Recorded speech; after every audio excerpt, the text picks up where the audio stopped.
In a forest, there lived a squirrel named Hoodie in one tree. Hoodie had a friend who lived in a neighboring tree, and his name was Booty. One day, when they met in the forest, Hoodie invited Booty to dinner. Hoodie cooked a delicious walnut soup. When Booty started to eat, he began to sneeze after taking a few spoonfuls. Hoodie couldn't stop laughing each time Booty sneezed. It turns out that Hoodie had added a little pepper to the soup as a playful prank. Understanding the joke, Booty felt a bit upset but didn't say anything to his friend.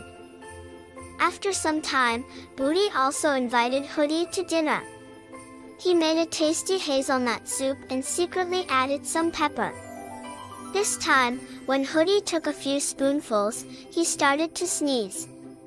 Now, it was Booty's turn to laugh. Hoodie realized then that we shouldn't do something to others that we wouldn't want for ourselves. He apologized to Booty for his mistake.